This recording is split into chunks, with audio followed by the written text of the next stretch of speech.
Host Vaishnavi Pandey लेकर आ गई हूँ आपके लिए बॉलीवुड से जुड़ी टॉप 10 अपडेट्स। भारत का रहने वाला हूँ, भारत की बात सुनाता हूँ। 1970 में आई मनोज कुमार की फिल्म पूरब पश्चिम का ये देशभक्ति सालों बाद भी हर किसी की पसंद माना जाता है। सिंगर महेंद्र कपूर की आवाज और मनोज की अदाकारी की शानदार जुगलबंदी ने हर किसी के दिल को जीत लिया था। बता दें, इस गीत की तरह आज से मनोज भी सिर्फ एक याद की तरह रह जाएंगे, क्योंकि इस 87 साल की उम्र में उन्होंने इस दुनिया को अलविदा कह दिया है। मुंबई के धीरूभाई अंबानी हॉस्पिटल में उन्होंने आखिरी सांस ली। वहीं मनोज कुमार के निधन के मौके पर उनसे जुड़े किस्से और कहानियों को लेकर खूब चर्चा हो रही है। इसी कड़ी में हम आपको बता दें, मनोज कुमार को हिंदी सिनेमा का भारत कुमार भी कहा जाता था। उनकी देशभक्ति की फिल्में फैंस को खूब पसंद आने लगी, जिसके बाद उन्हें भारत कुमार के नाम से पुकारा जाने लगा। रॉकी और रानी की प्रेम कहानी में रणवीर सिंह और आलिया भट्ट लीड किरदार में नजर आए थे। फिल्म ने बॉक्स ऑफिस पर सफलता हासिल की थी। वहीं धर्मेंद्र और शबाना आजमी की लव स्टोरी ने इसमें अलग ही टेस्ट जोड़ दिया था। इस फिल्म में अंजलि आनंद ने रणवीर सिंह की बहन का किरदार निभाया था। अब एक्ट्रेस ने अपनी लाइफ से जुड़ा एक दर्दनाक किस्सा शेयर किया है। उन्होंने बताया कि बचपन में उनके साथ उनके डांस टीचर ने यौन उत्पीड़न किया था। ये कई सालों तक चला और ये तब शुरू हुआ था जब वह 8 साल की थी और उनके पिता का निधन हो गया था।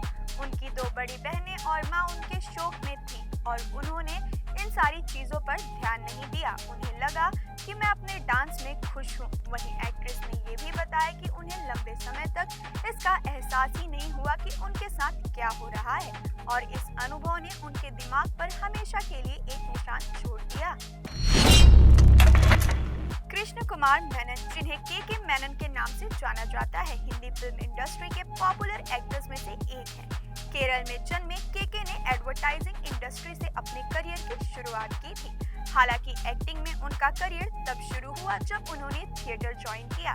उन्होंने अपने करियर की शुरुआत कुछ टीवी शो में काम करके की और 1995 में फिल्म नसीब से बड़े पर्दे पर डेब्यू किया। बता दें, के मेनन ने अभिनेत्री निवेदिता भट्टाचार्य से शादी की है। निवेदिता और के मेनन की मुलाकात थिएटर के दिनों में हुई थी। एक नाटक की रिहर्सल के दौरान दोनों की मुलाकात हुई।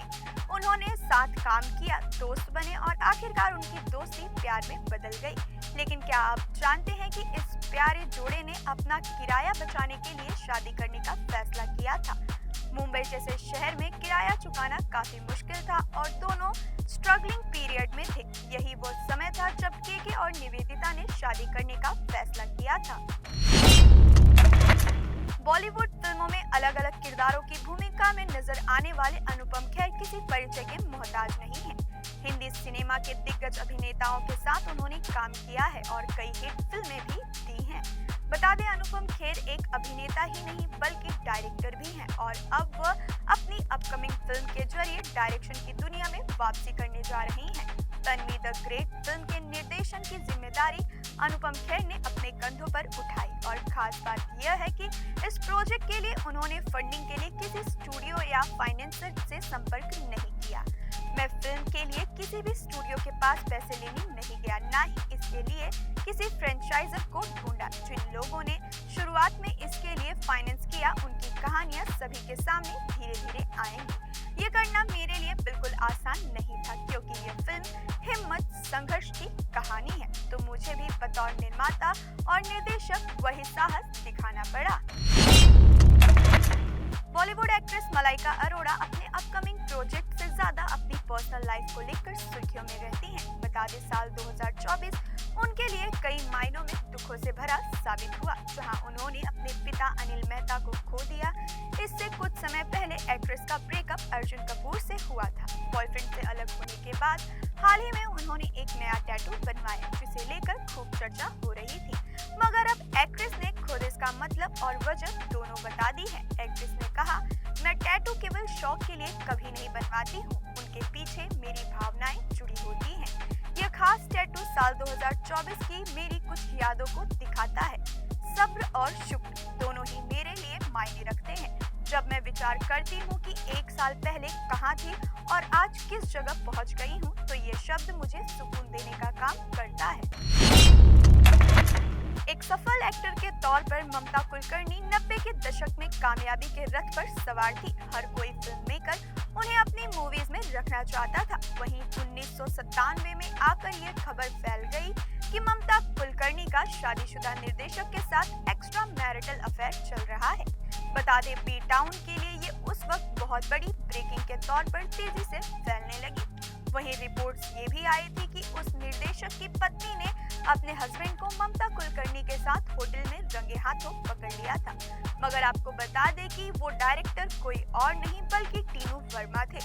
अब हाल ही में मीडिया संग बातचीत में टीनू ने इस मामले पर चुप्पी तोड़ी और होटल में पकड़े जाने वाली बात को महज अफवाह करार दिया है और कहा, ये सब झूठ है और ऐसी बातें चलती रहती हैं, इनमें कोई सच्चाई नहीं होती, ये सिर्फ बात का बतंगड़ बनाने का काम करती हैं। मैं और ममता सिर्फ अच्छे दोस्त थे।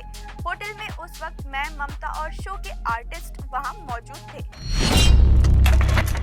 सलमान खान को बॉलीवुड में भाईजान के नाम से जाना जाता है। इसकी एक वजह ये भी है कि एक्टर दिल के बहुत अच्छे हैं और हर किसी की बढ़ चढ़कर मदद करते हैं, फिर चाहे वो साथी एक्टर की फिल्म का प्रमोशन करना हो या फिर सामाजिक कार्य के जरिए एक्टर हर किसी के लिए खड़े रहते हैं। वहीं बात अगर उनकी पर्सनल लाइफ के बारे में करें तो पास्ट में एक्टर का नाम कई सारी अभिनेत्रियों के साथ जोड़ा गया, लेकिन अब तक भाईजान को कोई ऐसा नहीं मिला जो उनके दिल में जगह बना सके। हालांकि अब ऐसा लग रहा है कि उन्हें किसी चीज की कमी खल रही है। दरअसल सलमान के एक इंटरव्यू की वायरल क्लिप ने बॉलीवुड में सपोर्ट करने वालों के बारे में चर्चा को फिर से हवा दे दी है। बता दें, सलमान से सवाल किया गया कि कैसे Hindi film industry film Sikandar को लेकर काफी हद तक चुप है। भले ही सलमान खान को अक्सर अपने दोस्तों की फिल्म को सपोर्ट करते देखा जाता है, तो इस पर रिएक्ट करते हुए सलमान ने कहा, उनको ऐसा लगता होगा कि मुझे जरूरत नहीं पड़ती, लेकिन जरूरत सभी को पड़ती है। फिल्म निर्माता मूवीज के जरिए इतिहास से जुड़े मुद्दों को उठाने का काम करते नजर आ रहे हैं। द कश्मीर फाइल्स के हिट होने के बाद ये सिलसिला लगातार बढ़ता जा रहा है। इसके बाद the Kerala story, the Sabarmati report जैसी फिल्मों की खूब चर्चा हुई। वहीं कुछ फिल्मों पर कंट्रोवर्सी भी हुई। हालांकि इस तरह की फिल्मों को देखने दर्शक सिनेमा घरों में जरूर पहुंचते हैं और अब ज्ञानवापी की कहानी को भी बड़े पर्दे पर दिखाया जाएगा। साथ ही ज्ञानवापी फाइल्स की चर्चा बॉलीवुड के गलियारों में बीते कुछ समय से हो रही है। हालांकि अब मेकर्स ने इसकी आधिकारिक घोषणा करते हुए फिल्म का पहला पोस्टर जारी कर दिया है, जिसमें विजय राज दर्जी बने नजर आ रहे हैं और उनके पीछे एक तरफ मस्जिद तो दूसरी तरफ गाय की तस्वीर है। नीचे की ओर पोस्टर में आग और दंगे का संकेत दिया गया है। पोस्टर को शेयर करते हुए कैप्शन में लिखा गया, देखिए वो कहानी जिसे बताना जरूरी है। पोस्टर को ध्यान से देखने पर पता चलता है कि विजय वर्मा एक दर्जी के किरदार में नजर आ रहे हैं। रिलीज डेट की बात करें तो ये फिल्म 27 जून को सिनेमाघरों में दस्तक देने को तैयार है। बॉलीवुड एक्टर अरशद वारसी आईपीएल 2025 में रॉयल चैलेंजर्स बैंगलोर की हार के बाद अचानक से ट्रोलर्स के निशाने पर आ गए। बता दें, ये पूरा मामला बहुत ही मजेदार है और ये सब हुआ एक कंफ्यूजन की वजह से। विराट कोहली के फैंस क्रिकेटर को एक्टर समझने की गलती कर गए और गुजरात के खिलाफ मैच में विराट कोहली को 7 रन पर अरशद खान ने आउट किया था। इस मैच में कोहली की टीम को शुभमन गिल की कप्तानी वाली गुजरात टाइटंस ने 8 विकेट से हरा दिया था। मैच एम चिन्नास्वामी स्टेडियम में खेला जा रहा था, जो कि आरसीबी के लिए काफी मजबूत पिच मानी जाती है। लेकिन जैसे ही अरशद खान ने कोहली की विकेट ली, फैंस भावुक हो उठे और सर्किट भाई को ट्रोल करने में जुट गए। फैंस ने अरशद वारसी को ही अपना दुश्मन समझ लिया और कमेंट किया, कोहली को आउट क्यों किया। वहीं दूसरे यूजर ने कमेंट किया कि तुझे मैं देख लूंगा। वहीं तीसरे यूजर ने कमेंट किया, इस सर्किट तू कोहली का विकेट क्यों लिया रे। सुशांत सिंह राजपूत के बाद टीवी से निकलकर बॉलीवुड में अपनी जगह बनाने वाले अगर किसी अभिनेता का सफर ऑडियंस को पसंद आया है तो वो है विक्रांत मेसी। बता दें, एक्टर ने 3 अप्रैल को अपना 38वां जन्मदिन मनाया है। आपको बता दें, धूम मचाओ धूम टीवी शो से अपने करियर की शुरुआत करने वाले विक्रांत आज बॉलीवुड के टॉप एक्टर्स में से एक है। सेक्टर 36 से लेकर 12th फेल और फिर आई हसीन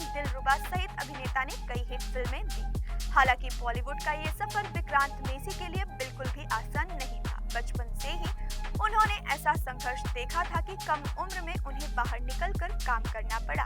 विक्रांत मेसी ने 800 रुपए पहली फीस के रूप में ली थी और आज उनकी नेटवर्थ किसी बड़े सुपरस्टार से कम नहीं है। तो ये थी बॉलीवुड से जुड़ी टॉप 10 अपडेट्स। बाकी की तमाम खबरों को देखने के लिए जुड़े रहिए डीसी न्यूज इंडिया के साथ।